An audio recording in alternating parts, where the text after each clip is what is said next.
Terima kasih Anda masih bersama kami di Sapa Indonesia Malam. Saya Cynthia Rompas. Saudara, gugatan perdata dugaan ijazah palsu Presiden ke-7 RI Joko Widodo kini tengah bergulir di Pengadilan Negeri Surakarta. Namun di tengah persidangan muncul penggugat intervensi yang mengaku sebagai teman Jokowi. Sidang gugatan dugaan ijazah palsu Jokowi masih bergulir di Pengadilan Negeri Surakarta. Usai mediasi gagal, kini muncul penggugat intervensi yang merupakan teman SMA Jokowi. Kuasa hukum teman Jokowi bilang, tudingan ijazah palsu merugikan kliennya sebagai sesama alumni SMA 6 Solo. Kami kan pemilik ijazah ya, yang salah satunya mungkin kalau ijazahnya Pak Jokowi dinyatakan palsu kan imbasnya ke klien kami, kan gitu. Nah, klien kami itu ya yang maju cuma satu, tapi di belakang ini ada sekitar seribuan ijazah ya. Dari angkatan 80 sampai 85 itu kalau IPS, IPA itu masing-masing 200 gitu ya 1000. Namun penggugat intervensi ini ditolak oleh penggugat ijazah Jokowi. Mereka beralasan penggugat intervensi tidak memiliki hubungan hukum dengan para pihak tergugat dan hanya mencari popularitas.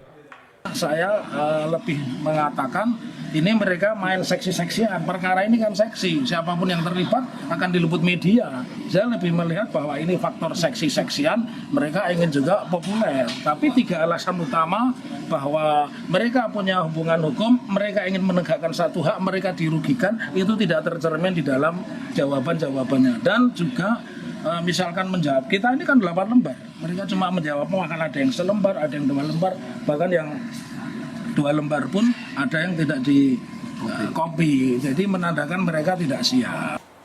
Sementara dari pihak tergugat, semua sepakat mengizinkan penggugat intervensi masuk dalam perkara. Ada sejumlah pertimbangan yang memperkuat argumen mereka. Tentu saja pihak intervensi ini akan mendukung terhadap dalil-dalil bantahan pihak tergugat 3, dalam hal ini adalah SMA Negeri 6. Karena permohonan intervensi ini tentu saja mempunyai kepentingan yang sama. Sidang akan dilanjutkan Kamis pekan depan dengan agenda putusan sela tentang penggugat intervensi. Apabila majelis hakim mengabulkan permohonan penggugat intervensi, maka sidang akan dilanjutkan dengan melibatkan mereka sebagai pendukung tergugat 3, yakni SMA Negeri 6 Solo.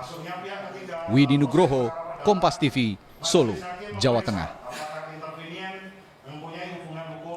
Lalu sejauh mana penggugat intervensi akan mempengaruhi sidang gugatan ijazah Jokowi? Kita bahas bersama Rifai Kusumanegara, pengacara dari Joko Widodo, dan juga Muhammad Taufik, penggugat ijazah Joko Widodo. Terima kasih Bapak-Bapak sudah bergabung bersama kami di Sapa Indonesia Malam. Saya akan ke Pak Taufik terlebih dahulu. Pak Taufik, Anda sebagai penggugat ijazah Jokowi dan disebutkan bahwa Anda menolak penggugat intervensi ini.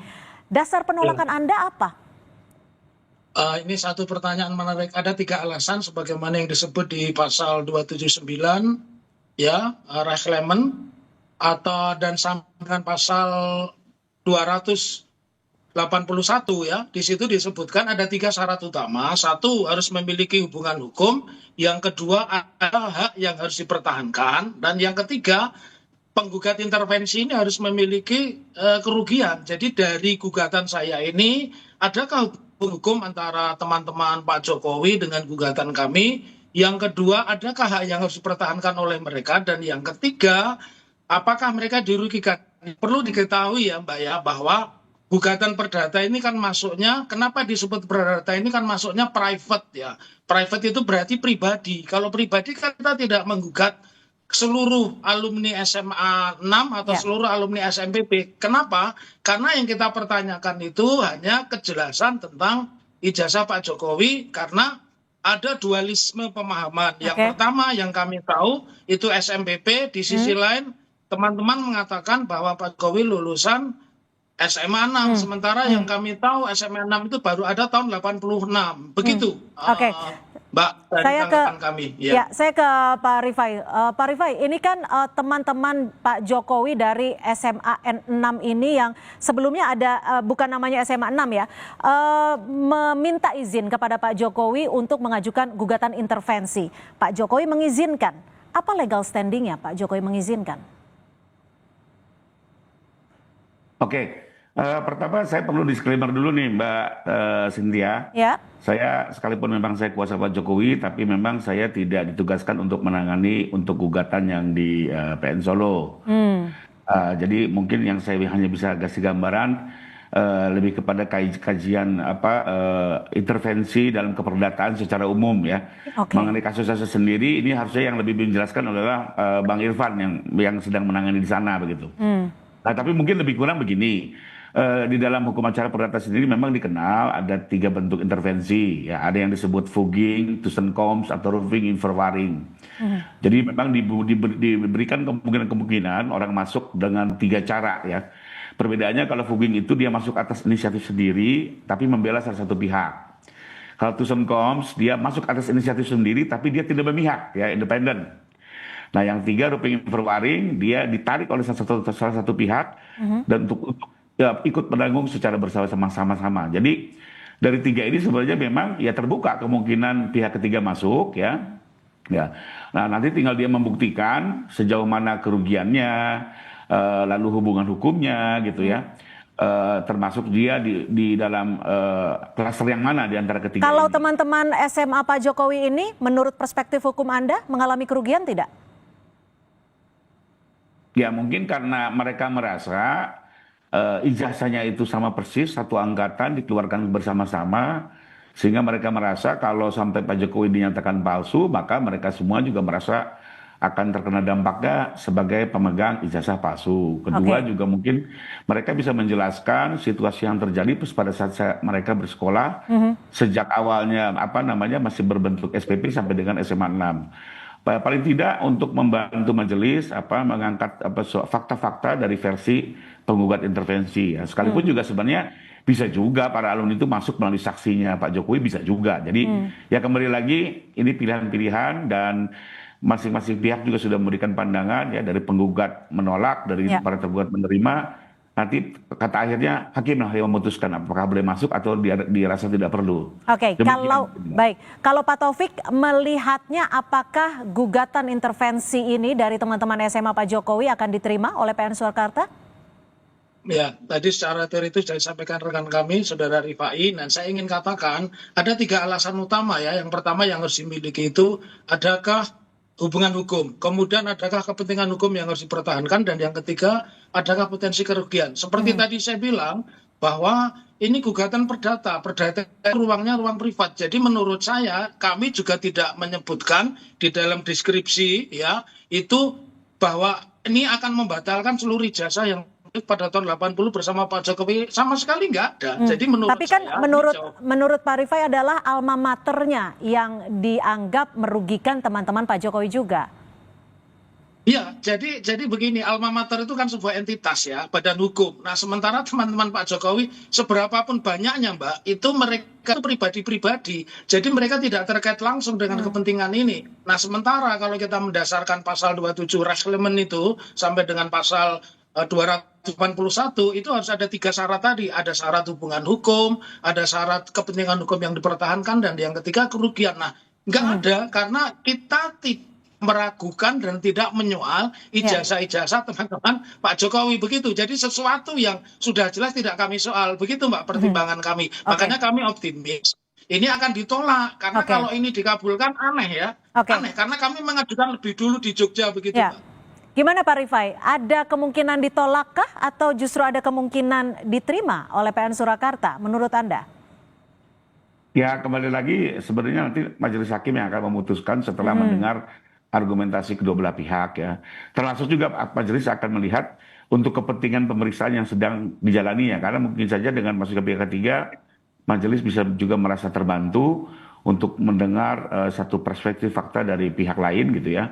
Nah, jadi kita kembalikan saja kepada majelis apa yang terbaik untuk pemeriksaan perkara ini, dengan juga tentunya mendengar semua argumen, baik keberatan dari penggugat, persetujuan dari para tergugat, termasuk kepentingan dari pemohon intervensi itu sendiri. Pak Taufik, Anda merasa terganggu tidak dengan adanya penggugat intervensi ini di tengah sidang yang sedang berjalan? Ya, kalau dikatakan terganggu secara langsung sih tidak ya, karena memang itu diperbolehkan. Siapapun tadi disebutkan rekan Rifai ada 3 alasan intervensi. Cuma begini, Mbak, gugatan Fugeng itu kan gugatan mendukung. Nah, sayangnya mereka yang mau didukung ini nggak serius membela teman-teman Pak Jokowi. Terbukti apa? Misalkan tanggapannya itu hanya 1 lembar, 2 lembar. Nah, sementara tanggapan kami itu 8 lembar. Dan syarat dengan aturan-aturan hukum, syarat dengan pertimbangan-pertimbangan hukum. Jadi tergugat 1, tergugat 2, tergugat 3, tergugat 4 itu bikinnya tanggapan cuma selembar, 2 lembar. Jadi kayak ngasih press release begitu, Mbak. Yang menurut saya tidak serius. Dan disitulah kami optimis bahwa karena tidak ada relasi kepentingan, tidak ada relasi kerugian, tidak ada relasi alasan hukum, ya kami optimis ditolak begitu. Pak Rifai, Anda kami konfirmasi kembali bahwa adalah kuasa hukum yang menangani kasus ijazah Jokowi di PN Sleman, betul ya? Bukan, saya yang di Jakarta, Yusuf. Oh, justru yang di Jakarta. Ada yang tidak? Di Barreskrim dan Polda. Yang di Polda. Ada tidak? Ini kan masing-masing kuasa hukum tentunya terus berkomunikasi. Ada tidak upaya hukum yang disiagakan untuk menghadapi gugatan intervensi ini? Kalau dari masuknya intervensi ini kan sebenarnya sesuatu juga yang tidak diperkirakan ya. Tapi intinya dengan adanya permohonan ini tentunya pihak kuasa hukum Pak Jokowi yang menangani di sana juga harus memberikan sikap. Ya, apakah dengan permohonan ini menerima atau tidak menerima dengan semua argumentasinya tentunya ya. Tapi kembali lagi ini kan perkara-perkara seperti ini kan memang karena perhatian publik kadang bisa intervensi ya. Ada juga kalau nggak salah yang di Sleman juga ada yang masuk intervensi, ada juga nanti mungkin jadi amicus curiae dan segala macamnya. Jadi ya semua dinamika mungkin terjadi ya. Intinya kalau buat kami tetap fokus untuk kepentingan Pak Jokowi tentunya. Sebagai kuasa hukum. Pak Taufik, jika memang gugatan intervensi ini kemungkinannya diterima oleh PN Surakarta, apa upaya hukum dari penggugat ijazah Jokowi? Ya, ini momentum strategis juga karena kami juga kami di satu sisi di Solo Pengadilan Surakarta sebagai penggugat, Mbak. Di Sleman kami ini mengajukan intervensi atas gugatan pengacara Makas ya, Komarding Didin ya.